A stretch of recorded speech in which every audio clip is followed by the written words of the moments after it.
P D M کی حکومت کا خفیہ اجلاس اور عمران خان کے حوالے سے ایک اہم فیصلہ کیا گیا۔ وہ کیا فیصلہ ہے؟ پیپلز پارٹی نے نون لیگ حکومت سے ہاتھ اٹھا لیا، کہا ان کے گناہ ہم اپنے سر مزید نہیں لے سکتے۔ حکومت نے عمران خان پر مقدمات کے لیے تحقیقاتی کمیٹی بھی بنا دی، مقدمات بھی خود کروائے اور تحقیقاتی کمیٹی بھی خود بنائی۔ عمران خان پر آرٹیکل 6 لگانے کی بات ہو رہی تھی۔ اب دیکھنا یہ ہے کہ آرٹیکل 6 کی کارروائی سپریم کورٹ کے فیصلے کو نہ ماننے کے بعد کس کے اوپر ہونی چاہیے، اور اب عمران خان کے اوپر آرٹیکل 6 لگانے کی بات کیوں نہیں ہو رہی۔ آج ہم ان نکات کے اوپر آپ سے بات کریں گے۔ السلام علیکم، آپ دیکھ رہے ہیں گورکھ دھندا ابرار قریشی، آپ سے مخاطب ہوں۔ آج دوسرا رمضان ہے،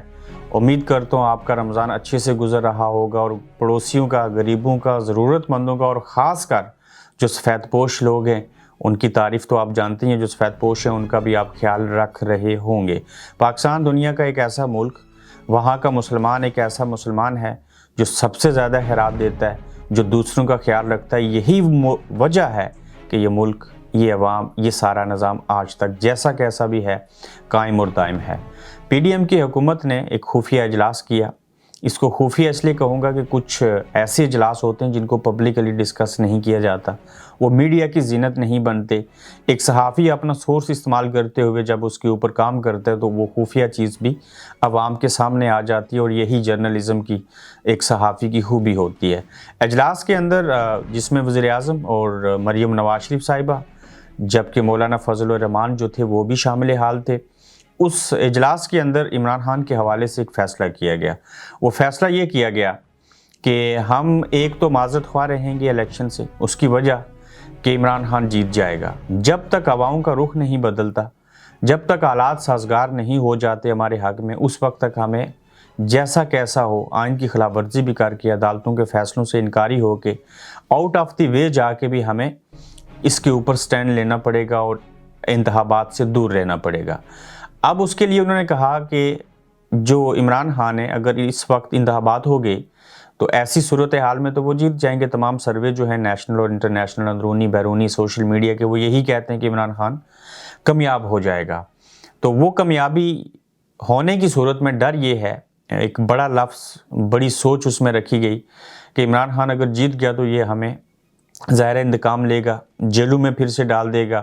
ہم بہت پیچھے چلے جائیں گے، اور ہمارا ماضی جو تھا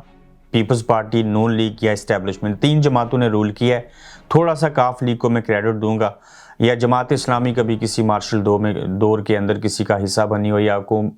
نون لیگ کے اتحادی بنے ہوں، اس سے زیادہ، یا مولانا فضل الرحمان کی پارٹی، وہ بھی صوبائی حد تک، باقی کسی نے اقتدار نہیں دیکھا۔ عمران خان صاحب نے بھی جو 3 سال 8 ماہ اقتدار ہے، صرف وہی دیکھا، اور اس کے بعد اچھے خاصے پاپولر ہوئے، اور ان کے عمران خان کی جو پاپولیرٹی ہے اس کے خوف سے جو ہیں یہ الیکشن سے سرعام جو ہے وہ بھاگ رہے ہیں، اور آئین کی بھی وائلیشن ہو رہی ہے۔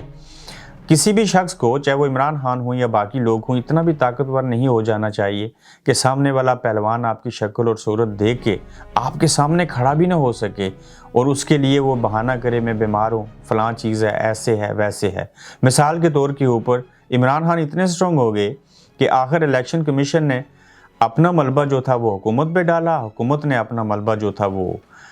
الیکشن کمیشن کے اوپر ڈال دیا۔ دونوں جو ہیں وہ ایک ہی سکے کے 2 روح ہیں، اور دونوں جو ہیں سپریم کورٹ کا فیصلہ ماننے سے انکاری ہیں۔ وہ اس لیے بوجھ ایسے ڈالا گیا کہ ہمارے پاس تو پیسے نہیں ہیں، ہم تو انتخابات کروا ہی نہیں سکتے، ابھی تو حالات بھی ویسے نہیں ہیں، جبکہ ایک مہینے میں 1106 ارب روپے کے اخراجات ہوتے ہیں صرف پاکستان کے اندر، اور پھر آپ کہتے ہیں کہ یہ ملک غریب ہے، ہمارے پاس پیسے نہیں ہیں انتخابات کروانے کے لیے۔ تو پھر آپ دیکھ لیجئے، عوام جو ہیں وہ ساری چیزیں دیکھ رہی ہیں، عوام کو ہر بات کی سمجھ آ رہی ہے، ان کو پتہ ہے کہ کون سچ بول رہا ہے اور کون جھوٹ بول رہا ہے۔ اب دیکھنا یہ ہے کہ عوام کی طاقت جو ان کے ساتھ ہے وہ کہاں تک جاتی ہے۔ یہاں پہ اگر زمان پارک کا ذکر نہ کریں، جہاں پہ کوئی پتہ نہیں کون جو ہے وہ چکن بریانی دے گیا، بیف کی پلاؤ بنا ہوا آ گیا، پھر وہاں پہ روح افزا سے لے کے تمام چیزیں بنی ہیں، اور عورتیں بھی جو ہیں وہ گھروں میں افطاری تیار کرنے کے بعد وہاں آ کے بیٹھی ہیں۔ میں نے کسی کو بریانی کے لیے لڑتے ہوئے نہیں دیکھا، میں نے کسی کو جا کے وہاں دیکھ کے پاس بریانی لیتے ہوئے نہیں دیکھا۔ ڈسپلن سے لوگ بیٹھے ہیں، پڑھے لکھے لوگ ہیں، ان میں شعور ہے، اور آرام سے تسلی سے کھا رہے ہیں، اور میں یا آپ کیا آپ امیجن کریں کہ پشاور سے اٹھ کے، کراچی سے اٹھ کے لاہور زمان پارک میں جا کے، خاص کر رمضان کے اندر سحری اور افطاری اپنے گھر میں لوگ جو ہیں وہ کب بے صبری سے انتظار کر رہے ہوتے ہیں روزہ کھلے یا روزہ رکھا جائے، پھر سو جائیں یا عبادت کریں اور آرام سے تسلی سے پیٹ بھر کے کھائیں، لیکن وہاں پہ لوگ آ کے بیٹھے جیسے کوئی عمران خان کا زمان پارک نہ ہوا، کوئی داتا دربار بن گئی اور وہاں پہ لوگوں کو ان کے ساتھ عقیدت ہو گئی۔ تو یہ حیرت تھی لوگوں کو کہ رمضان میں کیا ہوگا عمران خان کا، یہاں پہ تو اس کے برعکس ہوا کہ لنگر چل رہا ہے، اور پرویز الہی صاحب جو ہیں انہوں نے بھی وہاں جو کھانا ہے اپنے لوگوں کو کہا ہے اپنے خرچے کے اوپر، حلوہ پوڑی اور ساری قصے کہانی ہو رہی ہیں۔ پیپلز پارٹی نے کہا کہ ہم نون لیگ کے جو ساتھ ہے وہ ہم نہیں دیں گے، اور وہاں سے ہاتھ اٹھا لیا۔ ایک ٹی وی پروگرام میں جو ندیم افضل چاند نے انہوں نے کہا ہے کہ زمان پارک میں جو کچھ ہوا پیپلز پارٹی کو اس کا بالکل حصہ نہیں ہے، تشدد، ایف آئی آر اور گھروں میں گھس کر بلڈوزر چلانے کی ہم کسی صورت حمایت نہیں کرتے، ہم تو آئین کے دائی ہیں، ہم تو جمہوریت کے باسی ہیں اور ہم نے اس کے لیے قربانیاں دی ہیں، اور ڈرائیونگ سیٹ پر کوئی اور ہو اور گند پیپلز پارٹی پر پڑے، ایسا نہیں ہو سکتا۔ یہ بڑے سیانے لوگ ہیں، انہوں نے دھکیل کے وزیر اعظم بنوا دیا، شہباز شریف کو چاہتے تو وہ خود بھی بن سکتے تھے۔ لولی لنگڑی وزارتیں انہوں نے اپنے پاس رکھ لی، یا اہم وزارتیں کہیں جس میں عوام کے سامنے جواب دہی نہیں تھی۔ اب وزیر امور کشمیر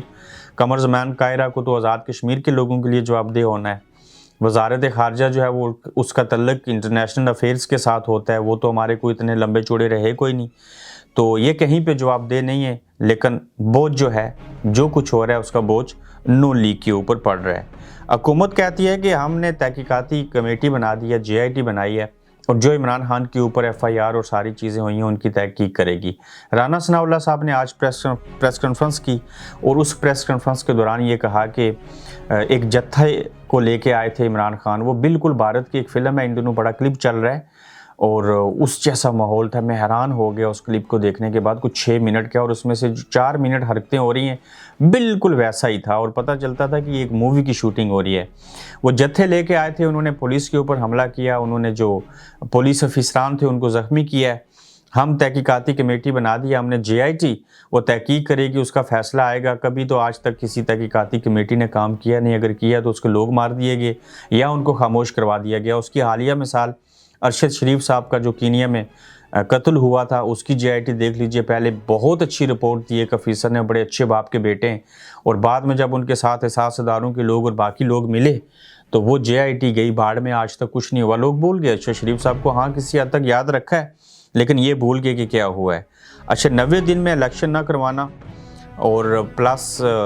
آرٹیکل 6 کی کارروائی کا پہلے مطالبہ کیا جاتا تھا، تو اب حیرت یہ ہے کہ آرٹیکل 6 کہتے تھے عمران خان کے اوپر لگنا چاہیے، اب جو آرٹیکل 6 کی کارروائی عمران خان کے اوپر دیکھنا چاہتے تھے وہ لوگ خود سے خاموش ہو گئے۔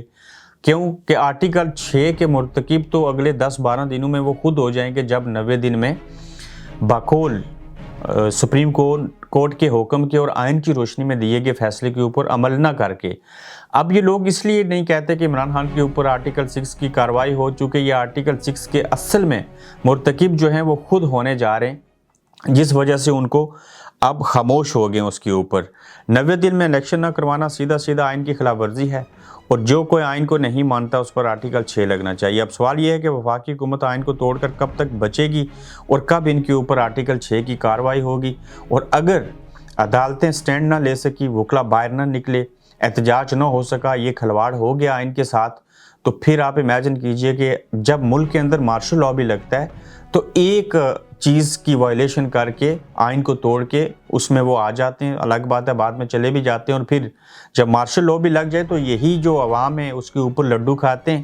یہی جو سیاستدان ہیں عوام کے نمائندے یہی اس مارشل لاء کا بھی حصہ بن جاتے ہیں۔ مگر جمہوری دور کے اندر آئین کو توڑ دیا جائے، کوئی ڈکٹیٹرشپ بھی نہ ہو سرعام سامنے، مارشل لاء بھی نہ ہو، تو پھر یہ بڑی حماقت ہے۔ ہم سیاستدانوں کو تو پہلے ایسے نہیں کہتے تھے کہ وہ جمہوری نہیں ہے اور جمہوریت کے خلاف ہیں، صرف فوج کے اوپر الزام لگتا تھا چونکہ انہوں نے 40 سالوں سے زائد اقتدار دیکھا پاکستان کے اندر،